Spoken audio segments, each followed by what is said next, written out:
recording. Okay, greetings everybody. My name is Gregg Brazinsky and I am the acting director of the Sigur Center for Asian Studies. The Sigur Center for Asian Studies' purpose is to increase and broaden the scope of scholarly research and teaching and publication about Asia. I'm also the director of the Asian Studies program, so if anybody in the audience is looking to do a policy relevant master's degree about Asia and doesn't have an MA yet, I think we're one of the best programs in the country, and I think the best program in the DC area when it comes to Asian Studies faculty. Today's event is actually one which is going to be extremely interesting, and I've been very excited about it because we're going to be discussing one of the most popular Japanese authors in the United States, Haruki Murakami. And we have a very distinguished panel of guests. I'm going to introduce them very briefly. They actually all deserve much longer introductions, but in the interest of time, I'm just going to briefly give their names and affiliations. And they're going to discuss a recent edited volume that they have collaborated on, and it looks like a very fascinating volume. So today's speakers are going to be Gitte Marianne Hansen, who is a senior lecturer in Japanese studies at Newcastle University in the UK, Michael Tsang, who is a lecturer in Japanese studies at Birkbeck, University of London. Then we're going to be hearing from Professor Barbara Thornbury, a professor of Japanese in the Department of Asia and Middle Eastern Languages and Studies at Temple University. And then we're going to be hearing from two very distinguished translators of Haruki Murakami's work, Rubin, a professor emeritus of Japanese literature at Harvard, and Ted Goossen, a professor of Japanese literature at York University. Before we turn it over to the presenters, we will be monitoring the Q&A. If you have questions, please put them in the Q&A box, and then after the presenters are finished speaking, I will choose from the questions and ask them to the different presenters. So I ask you to be patient with us on that, but we will try to get to most of the good questions that get asked. Okay, so let me turn it over to our presenters. Thank you, Greg. So yes, my name is Gitte Hansen, and I'm one of the editors for this volume, together with Michael Tsang. Thank you all for coming, and thank you so much to people at the George Washington University for kindly hosting this event. This is really wonderful and fantastic that we can travel this way despite the pandemic. So I think Murakami Haruki needs very little introduction. So instead, I would like to introduce you to the background for our volume, Murakami Haruki and Our Years of Pilgrimage. This book is part of a larger project that I developed some years ago. The project was originally funded by the UK Arts and Humanities Research Council in 2018 and officially took form from then. But the project really began as an idea with me much earlier. In fact, while I was a student at Waseda University, where Murakami himself, of course, has spent his student years. And I had the honor there of working with one of the most prominent Murakami scholars, Professor Katō Norihiro, who sadly is no longer amongst us, but who has contributed to the volume. So while I was working as a TA to Professor Katō, I began to be interested in Murakami, and I realized how his works were particularly interesting in terms of reading Japanese recent history and society. And Professor Katō taught me a lot of interesting ways of considering his works that you can read in all his books, of course. Personally, I was interested in gender studies, so I became particularly interested in his female characters, especially his female narrators, of which there are only 4 works. So after 5 years at Waseda and all these different thoughts on Murakami and ideas that were still just going around in my head, I moved to Cambridge in the UK to do my PhD. And there, the attitude to Murakami was very different. I was strongly discouraged from focusing too much on Murakami because he was too popular, I was told. So I completed my PhD with some interest in Murakami, but largely also looking at other parts of Japanese culture. And so it was really only when I arrived at Newcastle that I was able to start developing my project. Now at that point, of course, as we all know, Murakami had kept writing and my thoughts would have to change, my ideas, I kept having to redefine them, rethink them. And that's an ongoing problem even today. But I still got this project together and it was finally officially funded. And at that point, I was very lucky at having Michael Tsang join the project, which was has been fantastic and has helped shape the whole project. And together we organized an event series called Eyes on Murakami. And the website, I can send you the details later. It's still being updated, but there's a lot of information about the different events we did in 2018. These included an art exhibition where artists were encouraged to respond to Murakami's works through their own medium. Also a translation workshop and symposium, as well as an academic conference and a film event. And we were very grateful to have very wonderful people support the whole series. These included, of course, the people who are here today, but also a long list of other scholars, including Katō Norihiro, Professor Strecker from Sophia University, and Rebecca Souza, and a long list that please go and have a look. And we're very honored to be supported in this way. So the event was extremely successful because we managed to gather people from all over the world who had different views on Murakami. And we're very grateful that people came from so far away.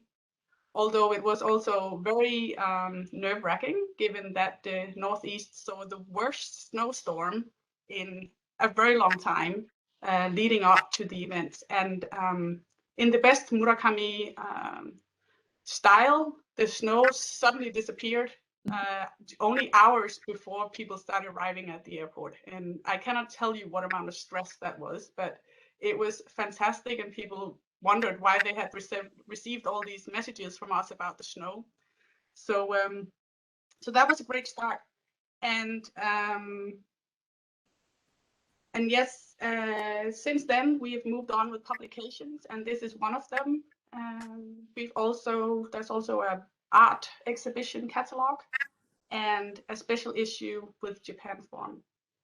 But I think I'll now turn over the words to Michael, who will also, I think, explain why we chose the interesting title of Murakami Haruki and Our Years of Pilgrimage. So thank you all for coming.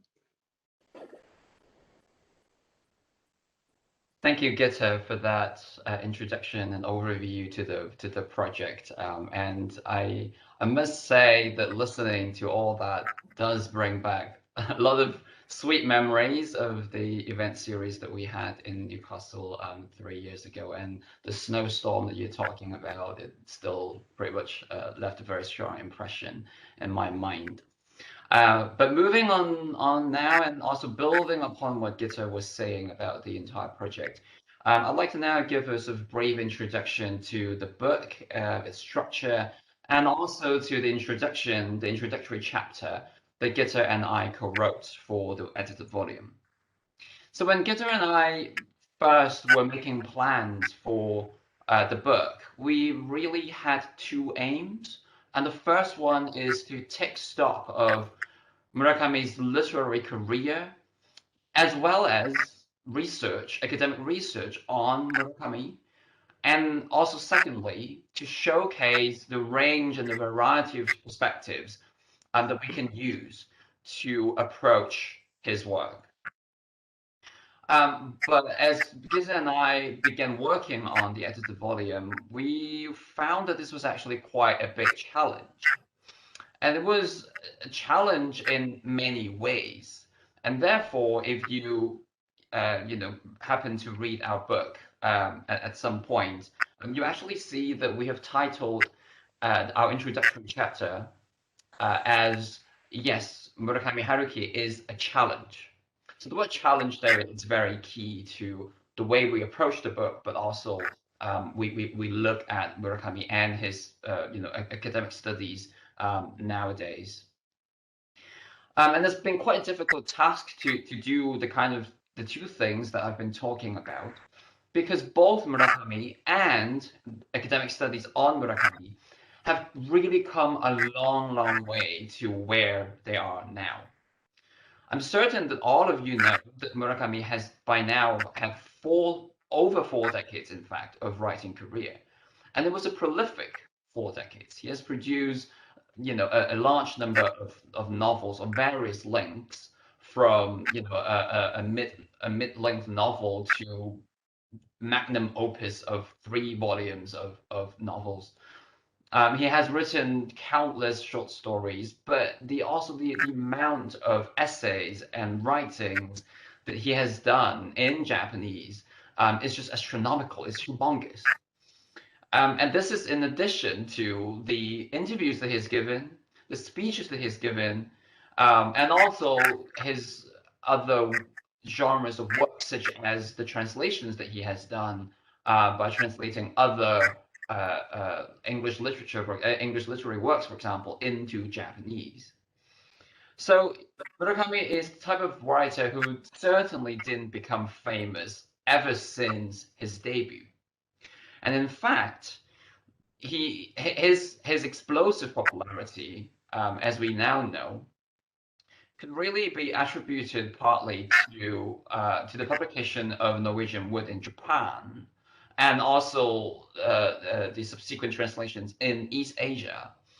And maybe this is a point that Jay and Ted might sort of elaborate on a little bit, but until this day, Norwegian Wood remains Murakami's most famous and most widely known read work in East Asia. That doesn't seem to be the case here in so-called the West, and I'd love to discuss that as we go on. But Norwegian Wood really was one of the works that propelled Murakami to the level of fame that he now enjoyed. And obviously he was a little bit uncomfortable with that fame, and so there was a period when he left Japan and he had brief fellowships and writing trips here in Europe, but also in North America as well.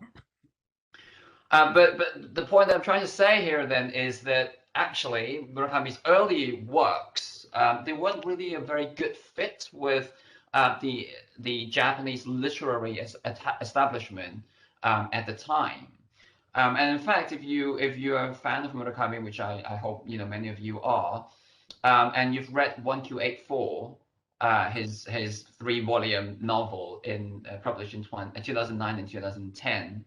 One of the interesting phenomena in Japan when 1984 was published was that it actually inspired quite a number of reading guides that other critics have written on 1984 and published them and sold for a Japanese audience. And one of these, and actually in several of these reading guides, there was a very interesting discussion about whether Murakami had a particular complex about not winning or not being given the Akutagawa Prize in Japan when he debuted. And the Akutagawa Prize is one of the most famous accolades that a new literary writer in Japan could gain. So there was a very, and in fact in Japan, for the longest time there has been some discussion on should Murakami have been given the Akutagawa Prize?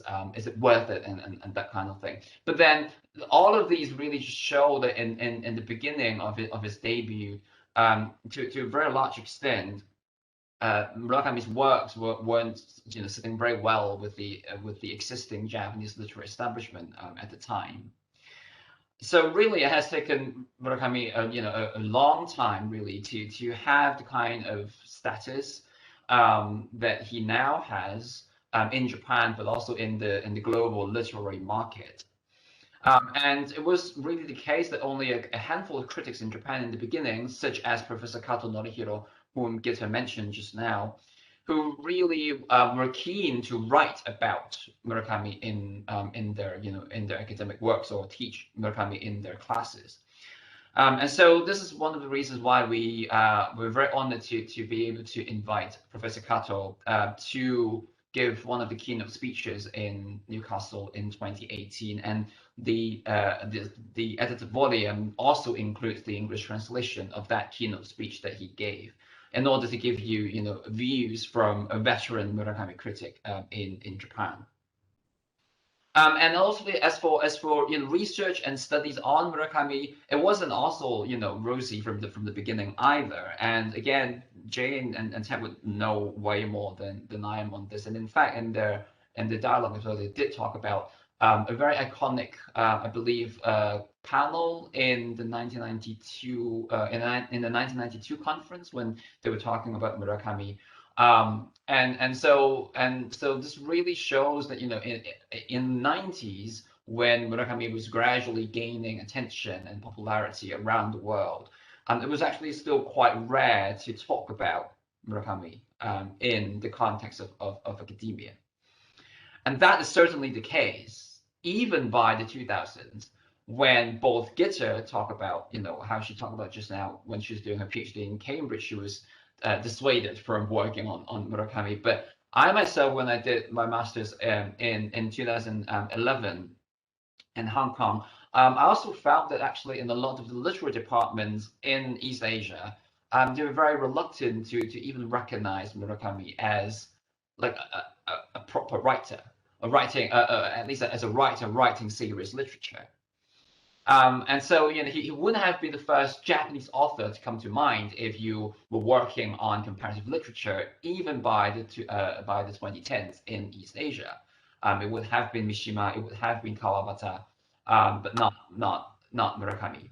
So really it has taken scholars, and a lot of scholars, to tirelessly write about Murakami, to debate the meanings of Murakami's works in global academia.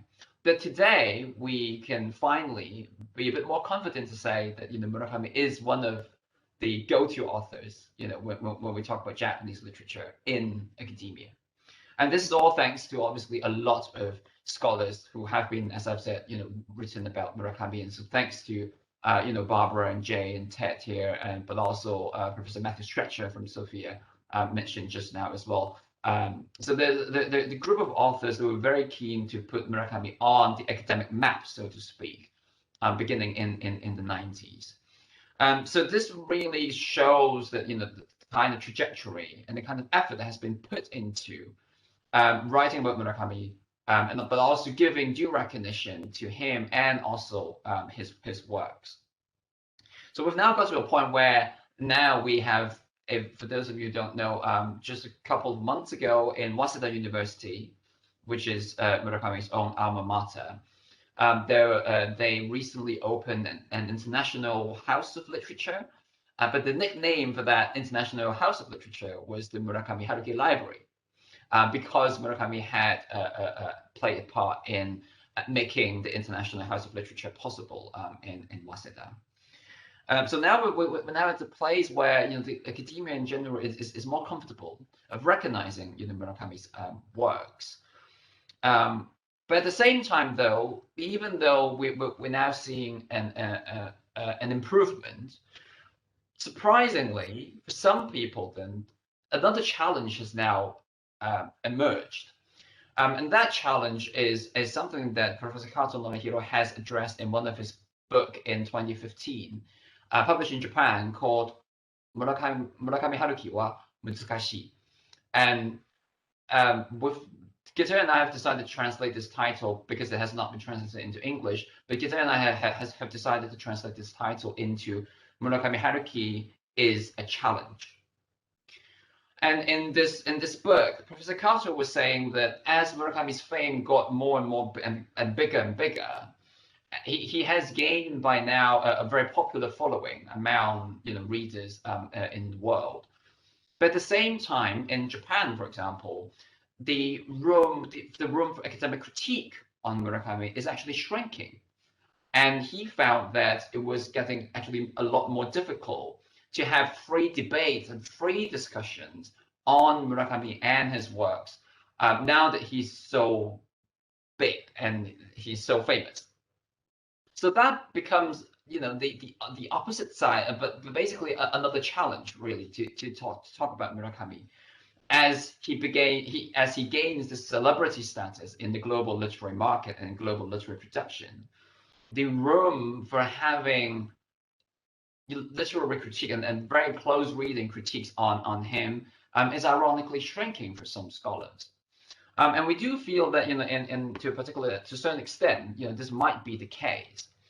And so this is the reason why when we are now making the book, the edited volume, we've decided really to showcase, and that's the second aim that we've been trying to do, to showcase a variety of perspectives and angles that we can have on the works of Murakami. And that includes both positively assessing the importance and significance of his works, but also at the same time asking slightly more difficult and challenging questions on his works, on his studies, on his status as such a popular writer, but also what this means really for Japanese literature in the long run, or Japanese literature in the context of the globe, or world literature in the long run.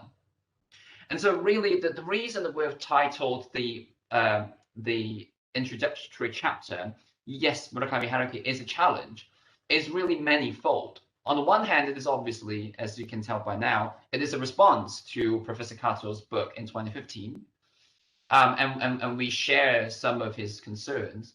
But at the same time, it is a challenge in many ways. It is a challenge, to talk about Murakami now, but Murakami himself was a big challenge to the Japanese literary establishment in the 80s, in the 90s, and also to academia as well. So the word challenge is something that Gitte and I place a lot of effort in thinking about how we should translate that word muzukashi into English, and we're finally settled on the word challenge, because we want to show that this is something that is there, but we as scholars are perfectly willing to take it on board and see what we can do with it. The other thing that I want to, so in the spirit of talking about challenges and challenge of dealing with Murakami nowadays, we've therefore also decided to name our edited volume Murakami Haruki and Our Years of Pilgrimage. And allow me to just show you, to tease the cover and also the title of that. And I understand that Gitte will be putting more info on that on the book later on. But the reason we've titled the book Murakami Haruki and Our Years of Pilgrimage is, first of all, again, a hardcore Murakami fan would tell that this is another response to an earlier novel published by Murakami Haruki in 2013, and it's been translated into English as Colorless Tsukuru Tasaki and His Years of Pilgrimage. So we've sort of responded to that title with our own title. But the word pilgrimage is something that we also want to place focus on, because we're not, by using the word pilgrimage, we're not endorsing the view that Murakami is some, high above writer, or almost having this godlike status that now, we can't talk about him. Quite to the contrary, we're talking about the word pilgrimage in its most probably original sense, which is the sense that it's about a journey. It's about making a journey of long tasking, a very long tasking process of thinking about meanings, and contemplating about the significance of something. That's the original meaning of a pilgrimage, right? So by using that word pilgrimage, we really want to highlight the fact that we've come a long way. The entire academic field have come together and come a long way, and we've spent years and years talking about and debating and discussing about Murakami. And so the hour in the title as well, Our Years of Pilgrimage, really refers to not only to us academics, but also to students, to publishers, to translators, to editors of Murakami, but also definitely to the general readers of Murakami as well. It is the collective effort of everybody who is a Murakami fan to a certain extent that have come together and we're talking about Murakami for all these years. And this is the reason why we've titled Murakami, the book as Murakami Haruki and Our Years of Pilgrimage. And so in the remaining sort of few minutes, I'll just want to very quickly show you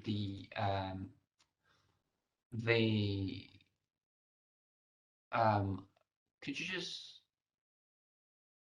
are you seeing the Routledge page on the screen by any chance? That's great, excellent. So this is the Routledge official page for our book, and I just want to scroll down to the contents to show you that we've got 16 chapters in the book, and apart from the introductory chapter that Gitte and I co-wrote, the other chapters have been divided into 4 parts, in precisely in the spirit of showcasing the wide range of topics on Murakami. So part 1, we've got temporal and spatial dimensions. We've got contributions from Professor Katō Norihiro, Professor Matthew Stretcher, Professor Barbara Thornbury, and also Dr. Nihei Chikako. And the focus of this part is talk about how we can approach Murakami's works from a temporal dimension and also spatial dimension. And we've got Professor Matthew Stretcher, for example, talking about history. Barbara might talk about geography later, and then we've got Professor Dr. Nihei Chikako talking about the concept of kitchen in Murakami's works. And then part 2, we'll move on to 4 chapters on gender and gender relations in Murakami, which to me is one of the main a very rich ground for debate and discussion when it comes to Murakami's works. So that includes Gitte's chapter, my own chapter on Murakami's novel After Dark. We have a chapter from Astrid Lack, who works in South Korea, and she takes a psychoanalytic approach to Murakami Haruki. And then Anna Zielinska-Elliott, who talks about male sexuality and gay characters in Murakami's fiction. And then moving on, we've got part 3, literary dialogues, where we have 4 chapters making very rich connections between Murakami Haruki and other writers. So we've got Professor Giorgio Amitrano's chapter on Murakami and the idea of literary inspiration. We've got Dr. Annette Thornton-Wisleff's chapter on Murakami and another famous Japanese author, Natsume Soseki. We've got Professor Patricia Welsh, who talks about the connections between 1984 by Murakami and 1984 by George Orwell. And we finally also have a chapter from Dr. Takashi Motoko, who looks at Murakami's own translations from English literary works such as Catcher in the Rye, for example.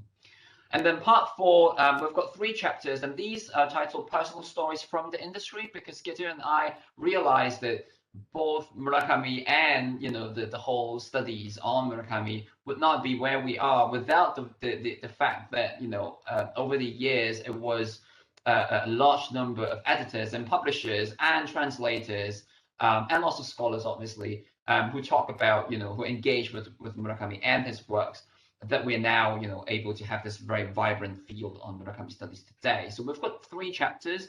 One from Alma Luke, who is one of the first editors in English for Murakami's works, and he has personal recollections on what happened in the beginning when Murakami was translated into English. And then we've got Professor J. Rubin and Professor Ted Goossen's dialogue on translating and also on Murakami phenomenon, which I'm sure Jay and Ted will talk about later. And then finally, we ending the book with an interview by Professor Rebecca Suter, with Murakami himself on a lot of issues that both Gitte and I felt that really speak to the range of approaches that have been showcased in the book.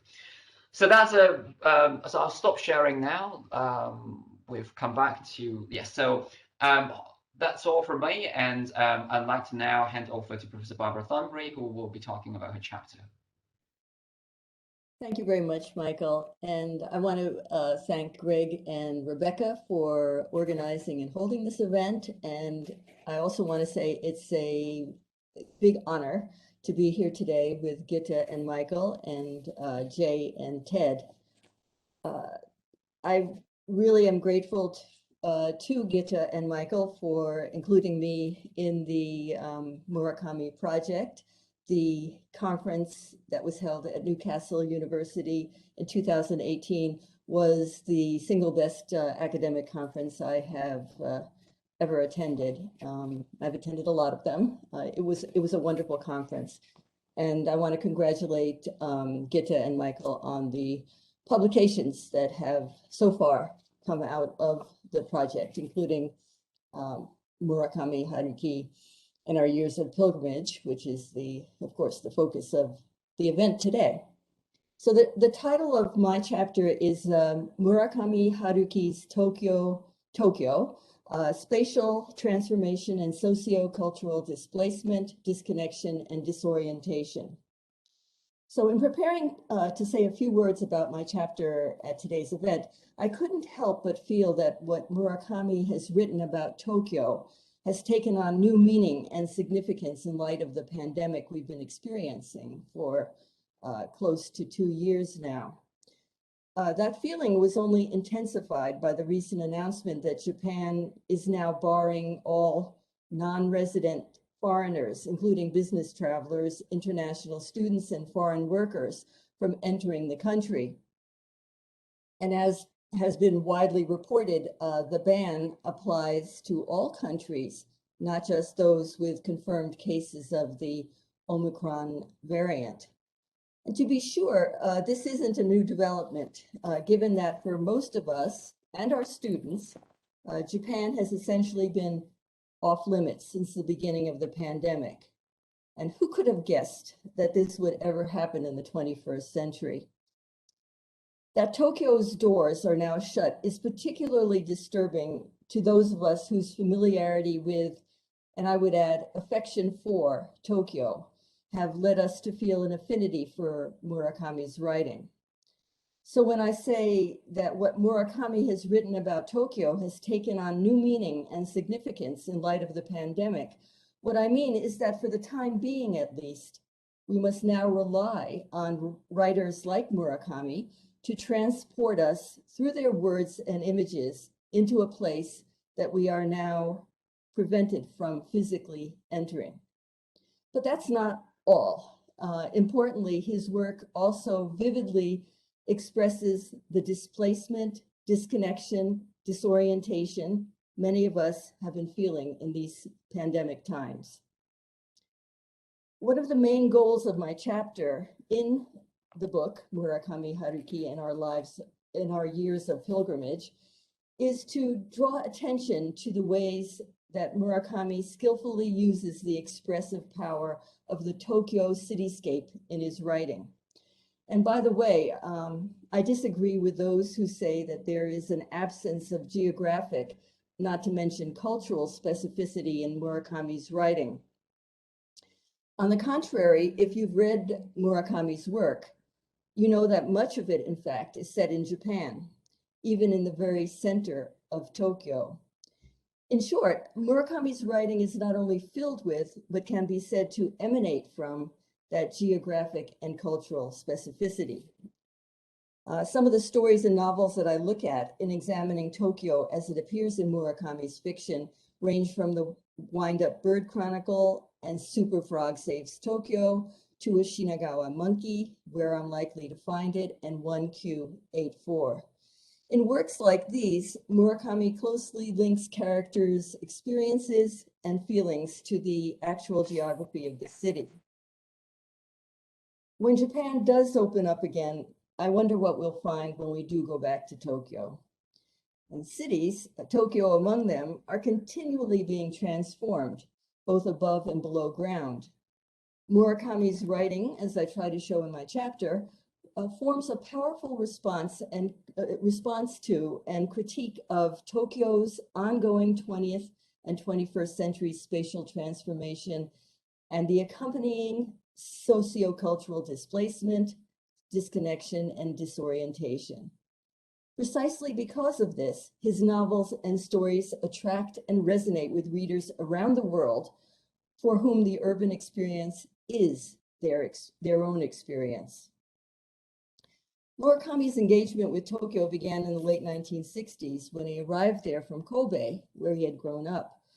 Advances in engineering techniques and innovations in earthquake-resistant construction materials were just then making possible Tokyo's first skyscrapers, beginning with the 36-story Kasumigaseki building, which opened in 1968. When the 52-story Shinjuku Sumitomo building opened in 1974, the area on the west side of Shinjuku Station, which is nowadays said to be the busiest train station in the world in terms of passenger traffic, it came to embody Tokyo's transformation into a high-rise city, that west side of Shinjuku Station. Before then, the west side of Shinjuku Station had been especially famous for its pre- and post-war black markets and as the setting of massive 1960s era student demonstrations, which Murakami references in his writing. The pandemic may have slowed, but I'm sure it hasn't stopped Tokyo's ongoing spatial transformation. A substantial portion of my chapter looks at several examples of Murakami's less visible, more anonymous Tokyo. I'll give you a few examples. One, taken from the novel The Wind-Up Bird Chronicle, is the closed-off alleyway in back of the house where Toru and Kumiko were living in Setagaya Ward. Another is the stairway of the Shinagawa luxury condo building where the missing Mr. Kurumizawa lived in the story Where I'm Likely to Find Him. Another one is the elevated highway used by the Shibuya-bound taxi in which Awamame was riding in the novel 1Q84. All of these locations are fundamental to Murakami's cityscape settings, and they help enable Murakami's critique of the sociocultural displacement, disconnection, and disorientation wrought by Tokyo's spatial transformation. Characters are led literally to wonder, where am I? As I write at the end of my chapter, Tokyo's ever-transforming spaces illustrate, to quote the character Frog in the story Super Frog Saves Tokyo, what a fragile condition the intensive collectivity known as city really is. And by extension, also illustrate the fragile condition of characters whose lives are inextricably linked with that intensive urban collectivity. The earthquakes that were the overarching threat in that story have to a degree met their match in our current global pandemic, which has put Tokyo literally out of reach for most of the world. Again, to quote Frog, what a fragile condition the intensive collectivity known as city really is. Indeed. Thank you very much. Thank you, Barbara. And now I'd like to call upon Jay and Ted, if you could kindly also give us a snippet of your chapter, please. Thank you. Ted and I had the easiest job in contributing to this volume. The only requirement was that we be old. And we managed to do that very successfully, as you can even tell online, probably. We didn't sit down and write academic studies. We just talked with each other when we were making our contribution to the book. We just gathered in my house. Actually, that's probably the last time we met, isn't it, Ted? That was back in what? I think we met once after that. Really? Let's see. Yeah. That was May 16th, 2019. Yeah, not Oh, much. then it Yeah, was a long we time. have Yeah. not. I mean, I've canceled so many trips since March of 2020. I was planning to go east. I was kind of hoping to go and visit you in Toronto and hoping you would come again to this area and where I'm in the Seattle area. And so we've been pretty much closed off this whole time.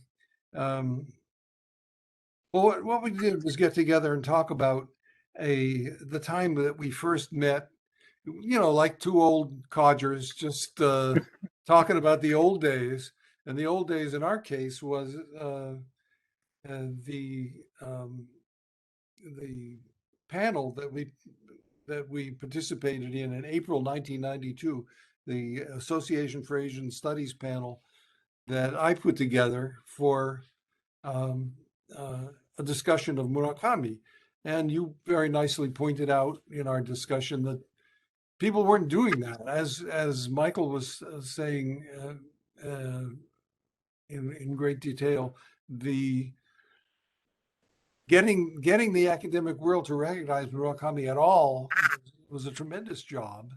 Maybe his trouble at getting a Nobel Prize is a kind of leftover of the general concern that he's too popular. He's too widely liked and too widely read to actually merit being awarded a prize like that. And certainly there was that whole attitude towards Murakami in the academic world. But the very fact that there was that prejudice against him seems to have turned out a tremendous audience. You describe it. I strongly recommend your description of that presentation when four of us got up before the audience, and the audience was the room was absolutely packed. It was just sheer amazement that such a staid institution as the Association for Asian Studies would indeed stoop to discuss a popular novelist like him. So we were there. I guess we can claim to be pioneers in that sense. We were there at the beginning, and they got the ball rolling to some extent. And now look at us.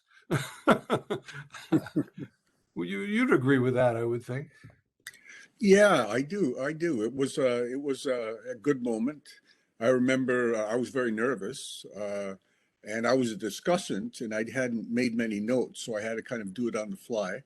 And then I looked out at the audience, this big audience with people lined up around the walls, and there was one woman with a very beautiful smile and very calming expression. And so I kind of focused on her when I was talking, and that turned out to be your wife, Jay. And so you and your wife there for me from the beginning when it comes to Murakami. But I've been reading him, at that point, I'd been reading him for 5 or 6 years, and it had kind of redirected, I think, many of my interests, not just towards him, but more generally towards contemporary writing. But I did find him to be unusual insofar as his stories were so captivating, and so the relationship to Japanese things, which of course I'd undergone training in that for years. That relationship was somehow different. It challenged me, talking about challenges presented by Murakami Haruki. It challenged me to understand how and for what purposes he was able to weave together elements of traditional Japanese culture, but also American literature, American culture. And that, I think, led the way for a new a new type of writing, a new type of contemporary literature, which older writers were extremely disturbed by. I mean, I think when we look at the reaction to Murakami and why he doesn't get the Akutagawa or why he doesn't get the Nobel, I think it's that reaction among Japanese older literati which explains a lot of it. They found his style offensive in some way. It didn't draw from the same roots that they were drawing from. The idea that he was writing a kind of translated prose, which is accentuated or aggravated by the fact that he himself is such a fine and well-read translator, I think too disturbed them. And so, and at the beginning at least, it didn't look as though he were addressing what the Japanese like to think of as the kind of proper mondai ishiki, or consciousness of contemporary issues that they held up, and which had their roots, before the demonstrations of the late 1960s and the collapse of the student movement in the 1970s. I arrived in Tokyo. Barbara has talked a little bit about, for example, the Shinjuku Nishiguchi, the west exit. That's where I hung out in 1968, 1969, which was the same time that Murakami arrived in Tokyo. And, there was this ongoing movement, which, coming from an American university at the time, I was participating in on stateside, but which was taking place now in Tokyo. And this, Murakami and I were 19, 20 years old. So we're there imbibing this atmosphere, the protest movement, the hopes and dreams that somehow things could be changed, and the kind of imperialist capitalist foundation of both Japan and the United States could be radically altered, right? This was the dream. And then, of course, it collapsed with the Asama Sanso Jiken, or the purging of left-wing, the Red Army, members of the Red Army by their own comrades, the murders that took place there up in the mountains at Asama. And so, and then in the United States, the Weathermen, and the fact that their extreme violence undermined what we had been building in the States. And just the whole thing seemed to be, a travesty. And it, I think, resulted in a vacuum among our generation that we carried into the 70s. And Murakami was addressing that. And I felt a real kinship with him from the very beginning when I started reading his stuff in the mid-1980s, that dated back to those early years, dated back to the Tokyo of 1968, 69, back to the protests that took place at Oberlin, which is where I was at. So there was that experience to me created. But so then I was surprised to find that younger readers also liked him. I thought that maybe he was a kind of, because I related to him in that way, that his writing would be limited by our generation, as it were. But instead, much younger readers came to enjoy his stuff and get something out of it. And at the beginning, when I think of challenges, I think part of the challenge is to understand how he is read by different generations. That my generation is probably reading him differently than my students are reading him today, or were reading him 20 years ago. So there's this personal aspect to it. I think that's one reason why it was good, Jay, that you and I had that conversation, because we could, in a sense, approach our own experience with some, as old translators, from some distance. And I hope that comes across. That's great. Did you have? Yeah, sorry, I had myself muted. I'd forgotten about that. So Thank you very, very much for those very interesting presentations. And where I would just encourage people in our audience to, submit questions where, we're sort of, some questions seem to be coming in. But while we're sort of waiting for questions from the audience, I'm going to, I may usurp my privilege as moderator for a little bit and ask some questions that occurred to me as you were all speaking. I guess, there's sort of a few things that come to my mind. One thing that I've always been sort of curious about is, I actually focused a lot of my career on Korea and then China, but then I'm actually I actually do East Asia international history broadly. So I took up Japanese later in my career, or relatively recently. And I'd read some of Murakami's novels out of interest, and so when I talked to Japanese teachers or other people, I say, like, this, I'm when I get really good in Japanese, that's what I'm going to do. I'm going to read like a Murakami novel in Japanese. And what's interesting is a reaction I get a lot of times is Murakami's not a typical Japanese writer or author, and I was just curious about why. I was just curious about how common this perception is. I think what's sort of I think he's obviously one of the most popular writers in the United States, or one of the most read Japanese writers in the United States. But I'm just wondering how common is this perception that he's not a typical Japanese writer, and if you agree with that, like what makes him typical or atypical? The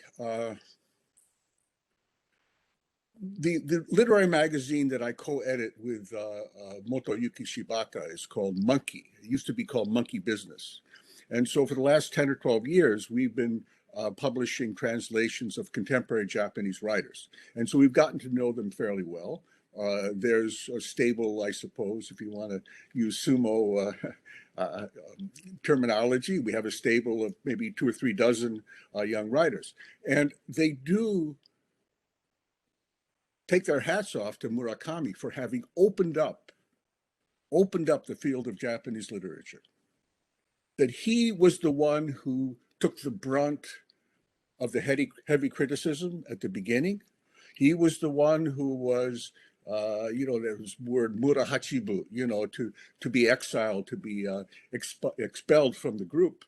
The literary establishment kind of did that to him, and he went willingly. I mean, he didn't hang around. He traveled. He lived in the States for a while, and even when he's in Japan, he doesn't do the tsukiai, all the meetings with publishers and editors that writers are expected to do.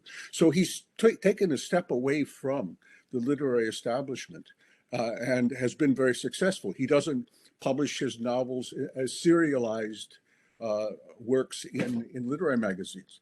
So he kind of staked out a new area, separate and apart from the literary establishment. And younger writers are moving into that space, right? They are given options, alternatives, because of what he did. So I think in some respects, this idea that he isn't Japanese, quote unquote, there can be envy, there can be a cultural conservatism, there can be even a linguistic preference for writers who write using different languages and idioms than he uses, many of which are taken from American literature. I mean, one of the problems when you're translating him is that sometimes he is very creatively translating an American idiom, which a Japanese writer will be surprised by, but if you translate it back, to what he's originally took from, it might be trite. So that again, his decisions, his approach to literature has raised a lot of hackles in Japan. And also some people have a preference for the Kawabatas and the Mishimas and, you know, that idea of old exotic Japan. And we can all understand that. I mean, that's deeply embedded in our culture. But at the same time, right, that's what Murakami is getting away from, and what we too, as teachers of Japan, need to inculcate in our students, that, hey, you know, there are all these exotic stereotypes. And when you look at a writer like Murakami, you better reconsider them. Okay, thank you very much. We actually have a question from the audience. This is from Steve Rabson, and he asks, and again, I'm sorry for, you know, showing some of my my ignorance of Japanese writers and pronunciations. My Japanese is a work in progress, but Steve asks when and actually I've heard of these a lot of these writers. I just never have to pronounce their names in public. So, but he asks, when Oe Kenzaburo was becoming widely read in Japan, similar criticisms were leveled at his work, that it was outside Japanese literary tradition, and that the style sounded like a translation of Western prose. Can you compare the two writers and their critics? Ted? And he doesn't really say who he's addressing the question to, but I welcome any I guess anybody who wants to address it. Well, you know, if you look at Oe Kenzaburo's Nobel Prize acceptance speech, he is renouncing the position taken by Kawabata Yasunari in his Nobel Prize acceptance speech from 1968. And he's attacking aesthetics, that traditional, and if you read his, the traditional aesthetics, the poetic aesthetics of Japanese literature, which was always a cornerstone. So he's attacking that frontally.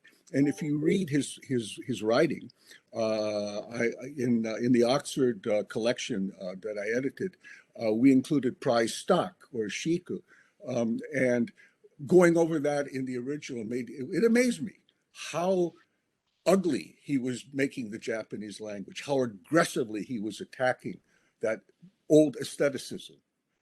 So yeah, he was staking out new ground as well, but it was based on a particular worldview, which was heavily imbued with the movement, the post-war movement, which also was trying to revolutionize Japanese society, which was informed by Marxism, which was informed by Pan-Asianism. You know, this was something that Oe held very dear, and holds, I'm sure, very dear to his heart. And Murakami was, in a sense, not renouncing so much as evading that type of perspective by creating a new one, and very successfully. And he was drawing readers in a way that Oe no longer could. So I think, you know, when we're looking at this, we're looking really at the evolution of Japanese literary history as it's taken place from the post-war right up to the present time. And so Oe and Murakami and Kawabata too, you know, are touchstones as we seek to grasp this broader view. Thank you. I mean, very interesting. And, you know, I continue. I think some questions may be slowly trickling in, but while they're coming in, you know, I actually have a couple of other thoughts that occurred to me as you were speaking.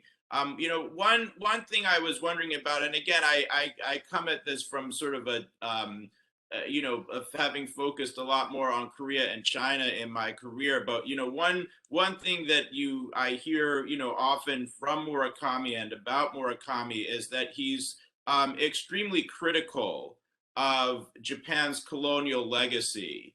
And to some degree, this is reflected in his work.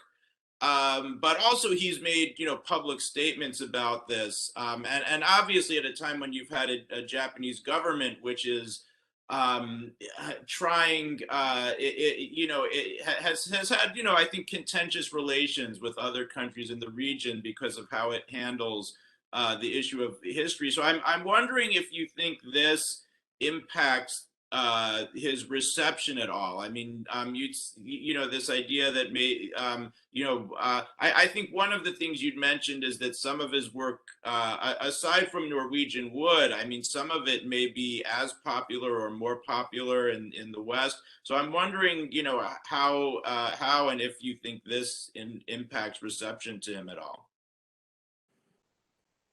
I don't know. Well, all I can think of in that respect is his popularity in Asia, which is quite significant. And I haven't looked much into this, but it stands out compared to other cultural exchanges with Asia, China, and in particular, but also Korea. Michael, maybe you looked a little bit more at this. I'm not sure, but this is certainly I would attribute that partly to his descriptions and his thoughts about the war and the relationship with China. I certainly agree with Gitte, and the way, for example, and the one at Bird Chronicle, for example, the whole description of the wall and what happened in the wall there. That was I think there is something a very nuanced way of how he was describing the horrors of the war, and it was a very horrible description in the one at Bird Chronicle. But there comes with a particular nuance that I think he was able to achieve, and that somehow touches readers, especially East Asian readers' hearts. And so I think his reception in East Asia is definitely helped by a slightly more moderate position that I feel that he has towards Japanese war history and all of that. Yeah, I think so. So would Ted, Jay, and Barbara like to come in?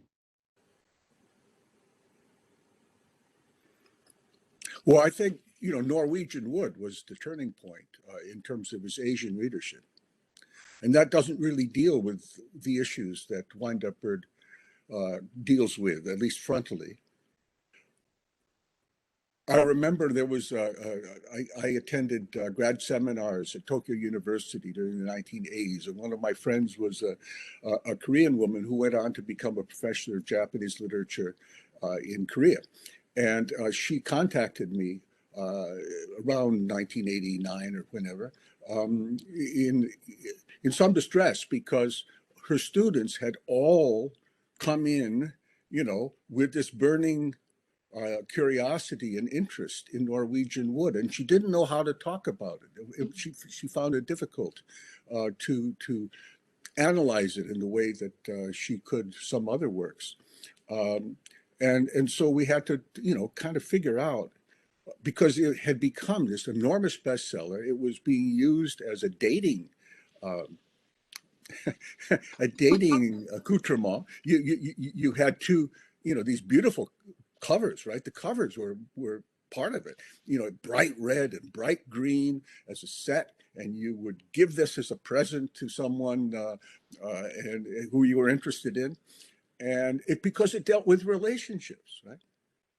It dealt with relationships in a way that that young readers in China and Korea hadn't necessarily been exposed to or wanted to get further into, to be able to talk about sexuality, to be able to talk about responsibility, to deal with families and as independent youth. And I think that meant immediately an enormous audience in both Korea and China, enormous. And from there, I think Murakami was able to move towards a more inclusive type of storytelling, which brought in, the war was always there. I mean, it was there in his first two novellas. In Hear the Wind Sing and Pinball 1973, the war is there, and he is dealing with it in this oblique way, which was unsatisfactory to the more conservative literati who were so firmly rooted in a kind of socialist analysis.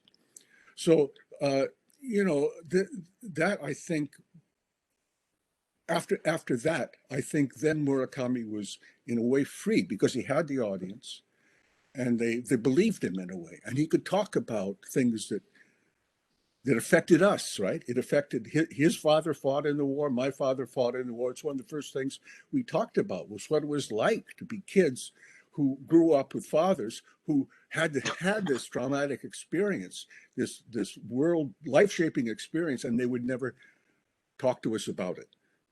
So his investigations, in a sense, were from the beginning, I think, rooted in a war that neither he or I had ever experienced. We were born after the war, but which still helped form us. And that's true also for Chinese. If you think of recent Chinese history, not just the war, but, you know, Tiananmen, you think of Korea, you think of recent Korean history. There were tremendous protests and deaths connected to those in Korea, you know, fighting against the government and its repression. So there are parallels. And I see those also as being one reason why Asian readers have taken to him as they have. Well, thank you. I think Asian readers can sense something in Murakami that's too oblique for more left-leaning critics. People want Murakami to come out and say something overt about Japan's relationship to China, but instead he does something like write a book.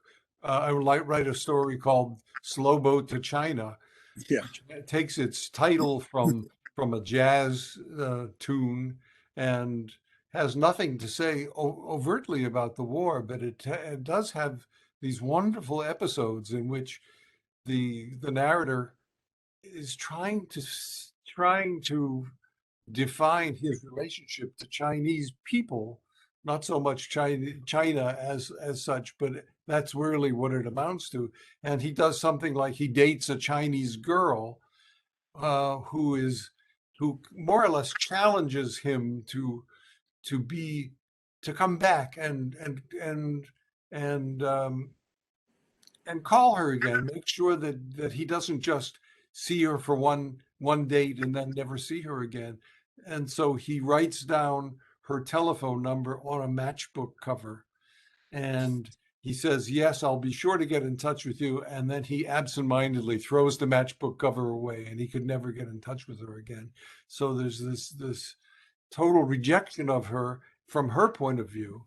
And it's a wonderful, wonderful story, that kind of all of these ambivalent kind of feelings that the Japanese, the self-consciously Japanese narrator has about Chinese people and the Chinese continent. And it's just not, it's not overtly critical enough for a lot of readers, but it's a marvelous story, and it really conveys the emotional baggage that many Japanese still carry from the terrible things they did to the Chinese people during the war. But at the same time, Jay, I mean, I definitely agree with what you're saying, and also with Ted as well. But you come from Asia, actually from the Greater East, Greater China region. I really do have to say that one of the most famous characteristics in Murakami's writing, known in the Greater China region, for example, is his ability to portray or to make a particular mood that is able to draw the readers in, and particularly East Asian readers for some reason, because of the reasons that Ted mentioned earlier about the love and relationships and all of that. It works really well with a lot of the East Asian communities. And so it is through that sort of the obliqueness, the vagueness, but it's also a mood of loss that I guess that East Asian readers in particular is warming up so well to. And then once Murakami had the fan base, and that's my second point really. There's a difference between the way he writes his works and the way he talks about, or he comments. He makes, you know, comments in, for example, in his media appearances. And one of the very interesting observations that I have is that his Murakami's fame in Hong Kong, for example, had a big had a big jump after he went to the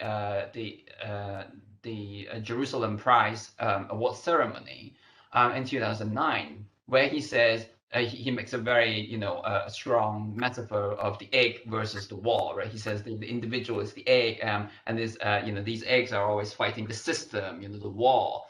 And he says that he, as a novelist, he will always stand on the side of the egg.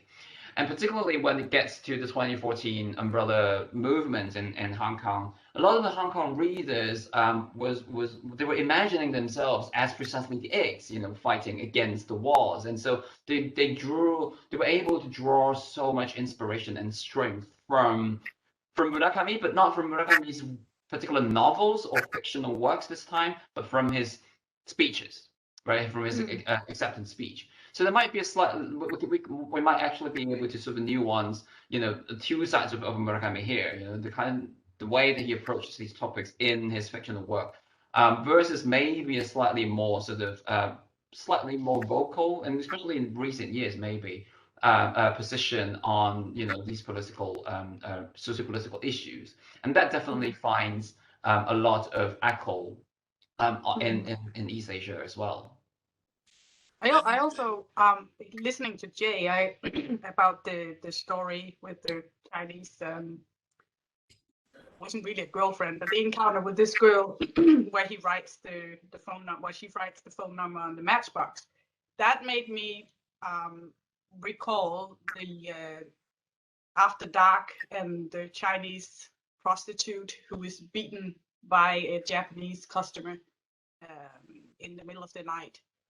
And for me that's a very strong statement that Murakami has made in his novel, because he is choosing, without categorizing people, but the lowest in society, and he's specifically given them a nationality, which is Chinese, versus their ugly Japanese male. And whether this ties back to the war relationship or not, almost doesn't matter. It becomes extremely contemporary, where I don't know. I would really like to know how Chinese readers and Japanese readers relate to that scene, because I think it's a very, very strong picture he's done there of nationalities and Chinese-Japanese relationships. Very interesting, and you know, there's a lot of other interesting thoughts that sort of come to my mind. But as you've been speaking, we've had more questions come in from the audience. First, the first one that came from Anastasia Frisner, who asks, and I forgot who'd made this point during the presentations. But asks, can you elaborate on the connections between 1Q84 and 1984 by Orwell? What kind of allusions to Orwell's novel can we find in Murakami's work? Okay, I can answer that one. This was really just one of the chapters in the volume. And as it happens, we have another event in Europe next week where the author of that chapter will come and speak just like tonight. It's in a week from now. So I would really recommend that you come and listen to her thoughts about her own chapter, because it's a fantastic chapter. So I really don't want to say more about that, actually. Sorry. I'll put the link to the other launch in the chat. Okay. Thank you, Michael. And, you know, I think that sounds like a very interesting dimension of this. You know, I think that's I actually haven't gotten to 1Q84 yet. That's you know, it's as you know, it's the length is intimidating. So I'm actually, you know, it was actually surprising to me that one was probably of Murakami's novels, that one really seemed to be on the bestseller list and, quite widely read in the US. I don't know if that's just because his reputation as a writer had grown and people were saying this is going to be his magnum opus. But, I think the length is sort of something that's also a little bit. But before you pick it up, you really ask, do I have time to finish this, right? But let me get I want to combine two questions that came in from the audience because we're starting to get a little bit low on time, and I think these questions are really addressed to anybody. But Adam Bubanic, who works at our East Asia National Resource Center, says this is for any of the panelists and asks if you can speak a little bit to the influence of Murakami's work on both Japanese and English language literature. And I would say along with that, while you're talking about the impact influence of Murakami, we have another sort of more specific question from Hope. And Hope asks, what Murakami book do you believe has had the most impact and influence? So I'll just leave that open to whoever wants to take a stab at those. I know they're both broad questions, and they're sort of it might be a little bit difficult to pinpoint and say, this book has been the most influential. But I wonder if any of you have thoughts on that.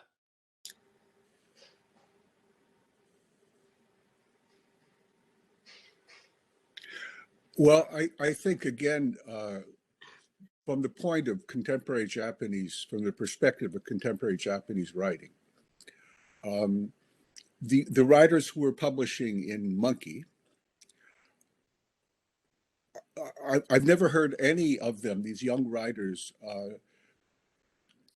turn against Murakami or be terribly critical of Murakami. They appreciate what he's done. They don't mimic him. They don't imitate him, because to do so wouldn't create good writing. I mean, mimicry never yields good literature. But they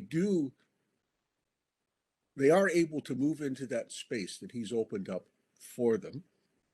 There are some very good interviews by the writer Mieko Kawakami. And Mieko Kawakami and Haruki have become friends, but she's also very critical of him. So if you want to see, for example, a Japanese feminist critique of Murakami's treatment of some of his female characters, you can get that from Mieko Kawakami. Hideo Furukawa, who's a masterful and tremendously prolific writer, has consistently referred to Murakami, as a kind of someone to whom he owes a great deal for, again, liberating contemporary writers. So I don't think that the influence is so much stylistic. Now, it may be different in the West, but we're not talking just about English literature. I mean, Murakami is being translated into 50 or 60 languages, right? And every novel that he publishes, every collection, is appearing in all of those languages. So he's being read around the world. And you could probably make connections between him and other younger writers in various cultures, in various literary traditions. But it wouldn't be a singular influence. It would be part of perhaps the deconstruction of a certain type of social realism. Some people like to talk about magical realism. I don't think that's necessarily a productive concept, but it certainly suggests how some of our very narrowed views of reality in literature, can be opened up. And that other side of human experience, which Jay was alluding to, we say oblique, but when we say oblique, we're really talking about aspects of our minds that are not purely logical, that don't break down into a clear political rhetoric, but which are still very central to our lives, right? That Murakami has tapped into those, and we respond in that way. And as writers, then, you can open things up more. You can be a little bit more imaginative. You can get away from the old restrictions. So I think in that sense, in that positive sense, I think he's a very influential writer, both in Japan and outside.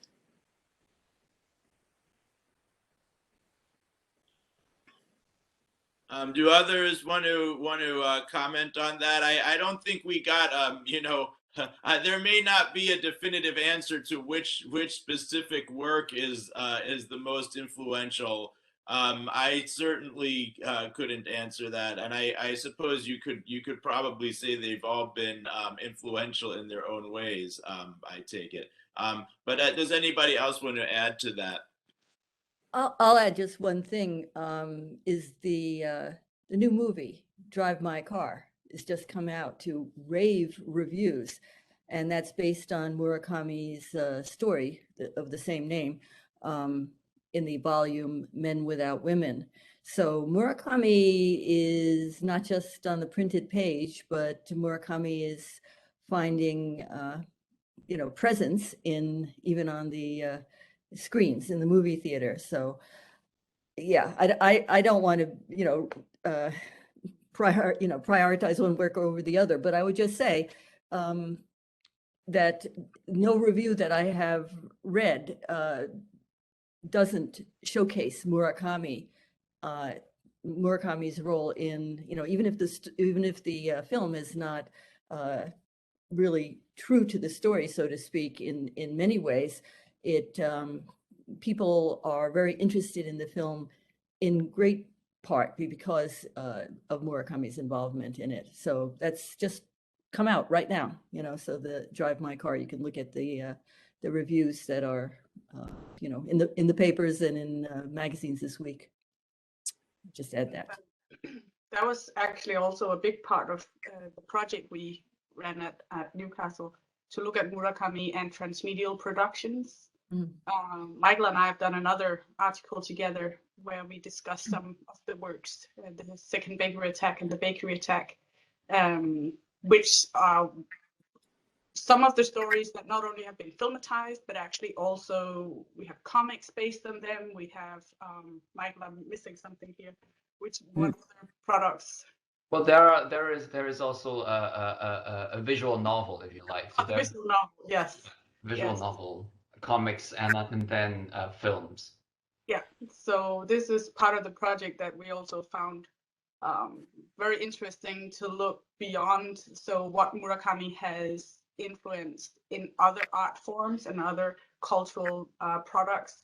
And in the small art exhibition we did for the event series was to try and showcase this and to try and see how the artist worked with his stories. And in the art catalog, which you can download for free on the website, you can see the description of the artists and their own journey with Murakami's works. Yeah, so that was just a small pilot project, but I think that's what we see when we see these films and other project comes out based on Murakami. And I also think it's really interesting to see how Uniqlo is working together with Murakami to benefit from his success. I'm not sure what Murakami is getting out of it, but apart from money, of course, but we see all these T-shirts for sale at Uniqlo, and yeah, it's an industry. It's becoming a more than just literature, that's for sure. Okay, well, we have one last question, and I know we're getting a little pressed on time, but this looks like a good question from someone who's probably more knowledgeable about this than I am. But Nathan Clerici asks, I find it interesting that Murakami's writing is frequently categorized as iyashike for the calming effect his readers find in his work, yet he takes up traumatic events and challenging ideas. Why do you think Murakami has been able to cultivate such different types of readerships?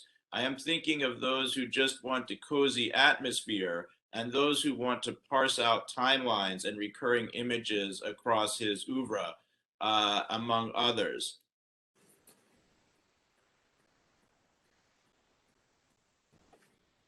And the question's in the chat box if I mispronounced That's a good anything. luck. What was that word again? How it was characterized. Didn't catch that. He says, and again, it might be my pronunciation. He says he finds he it asked interesting that Murakami's writing is frequently characterized as iyashikei, IYASHI-KEI. Yeah, so Iyashikei is the idea. It refers to a very broad group of works or cultural productions that have the ability to heal, right? To heal the reader and the audience. So I guess the question is about what kind of healing powers maybe does Murakami's works have. And I find that I'm always thinking about this particular question, but in East Asia, for example, I mean, as has been discussed, Norwegian Wood is such a big book, and everybody knows about it. But the interesting thing about Norwegian Wood is that it talks about very heartbreaking and very traumatic, mental health issues, and yet there is something about the way that I suppose Murakami digs into the thoughts and their psyche and the change in mentality of those characters and the details that he pays to these changes, these very subtle changes. That actually rings a bell with a lot of the readers, and I guess a lot of maybe some of the readers get a healing effect out of it because they see that these sort of subtle changes are being represented, they're being talked about, and they're being very honestly written about in a fictional form. So that probably is my 2 cents on this question. I wonder if anyone else would like to come in. Okay, well, we're actually getting right to the time limit at 12:30. So let me thank those of you in the audience. A number of you have stayed with us the whole time, and a number of people sort of came for the talk. But this has been a very, very good discussion. Thanks to all of you for joining in this and for joining our event at the Sigur Center. Murakami, obviously very influential writer and very worth talking about. So I look forward to the edited volume. Links have been posted in the chat if you're interested in purchasing a copy. And they've also put in a couple of links to their future events for those of you who want to take a quick look at that. Again, thank you all for joining us. Thank you for having us, and thank you, Barbara, Jay, and Ted. Yeah, thank you. Thanks a lot. Thank